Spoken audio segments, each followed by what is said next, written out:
الحمد للہ رب العالمین والصلاة والسلام علی خیر خلقہ محمد وعلی آلہ واصحابہ اجمعین، اما بعد فاعوذ باللہ من الشیطان الرجیم، بسم اللہ الرحمن الرحیم۔ کانوا یسارعون فی الخیرات ویدعوننا رغبا ورہبا وکانوا لنا خاشعین۔ صدق اللہ العظیم۔ رب اشرح لی صدری ویسر لی امری واحلل عقدۃ من لسانی یفقہوا قولی۔ سورۃ انبیاء 17واں پارہ، آیت نمبر 90۔ اور وہ کوشش کیا کرتے تھے اللہ کی رضا کی تلاش کے لیے، اور وہ پکارا کرتے تھے رب کو محبت اور شوق کے اور لالچ کے حساب سے، اور خوف اور ڈر کے حساب سے، اور وہ عاجزی اور انکساری پہ لگے رہتے تھے۔ تو اس آیت کریمہ میں اللہ رب العزت نے اپنے ایک نبی کا تذکرہ کیا ہے کہ جس نے دعا کی تھی کہ اے خدا مجھ کو اولاد نہیں ہے، اولاد دے دے، تو پھر خدا کہتا ہے ہم نے اس کی دعا کو قبول کیا اور اس کو بیٹا دیا۔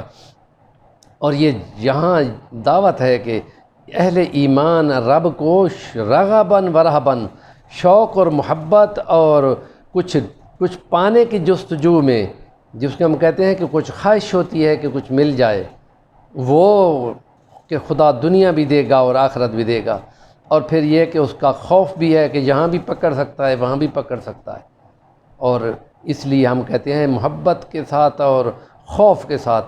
تو اس کے لیے نبی کریم صلی اللہ علیہ وسلم نے جانا ایک مرتبہ ہوئے، ایک شخص کی حالت دیکھی تو آپ نے فرمایا کہ تمہارا یہ کیا حال بنا ہوا ہے؟ آپ نے کہا یا رسول اللہ بہت مالی حالت بہت خراب ہے۔ تو آپ نے فرمایا کیوں نہ میں تم کو کچھ کلمات سکھا دوں کہ تم ان کو پڑھو تو اس کی برکت سے تمہارے پاس مال کی کثرت ہو جائے۔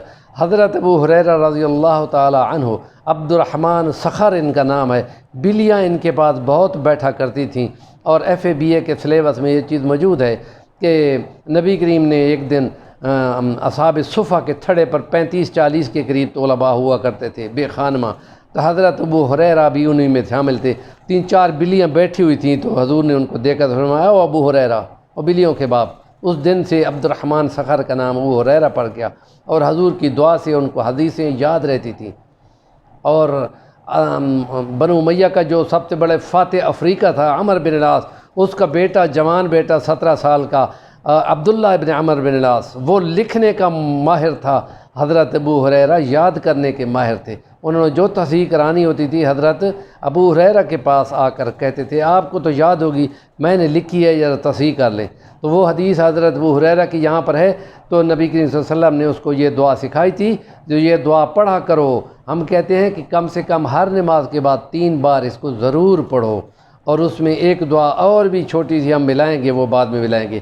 وہ حدیث کے الفاظ کیا ہیں؟ توکلت علی الحی الذی لا یموت والحمد للہ الذی لم یتخذ ولدا ولم یکن لہ شریک فی الملک ولم یکن لہ ولی من الذل وکبرہ تکبیرا۔ حضرت زرولی رحمۃ اللہ علیہ فوت ہوئے پچھلے سال، تو وہ فرمایا کرتے تھے کہ جب اس کو بواسیر کی تکلیف تھی تو وہ یہ کہا کرتے تھے اللہم لک الکبریاء فی السماوات والارض، اللہم لک الحمد والشکر والحمد والشکر، اللہم لک الحمد والشکر ولک الکبریاء۔ حضرت حسین علی رحمۃ اللہ علیہ جو بلغۃ الحیران کے مؤلف ہیں دادا حضور، ان کی وفات کے آخری دنوں میں بھی ان پہ زبان مبارک پر 1944 میں ان کی وفات ہے، تو ان کی زبان پر بھی یہی کلمے تھے وَلَهُ الْكِبْرِيَاءُ فِي السَّمَاوَاتِ وَالْأَرْضِ وَلَهُ الْكِبْرِيَاءُ فِي السَّمَاوَاتِ وَالْأَرْضِ۔ اللہ کی کبریائی بولو، بڑائی بولو، اللہ اکبر کبیرہ، اللہ اکبر کبیرہ۔ مولانا زرولی والی آیت بھی ساتھ ملا دی جائے تو میں کہتا ہوں سونے پہ سہاگا ہو جائے گا۔ انشاءاللہ مالی مشکلات کا یہ وظیفہ جو بھی پڑھے گا انشاءاللہ اس کو ضرور برکت ہوگی۔ صفی الرحمن الوانی ہمارا چینل سبسکرائب کر لیں۔ آج کا یہ وظیفہ تمام اپنے چاہنے والوں کو، اپنے دوستوں کو جو مالی تنگی کا شکار ہیں وہ ضرور یاد کر لیں۔ نماز لازمی پڑھیں، جو نماز نہیں پڑھتا وہ تو کہتے ہیں کہ وہ تو مسلمان ہی، اس کا تو جنازہ بھی نہیں پڑھنا چاہیے۔ وآخر دعوانا الحمدللہ رب العالمین۔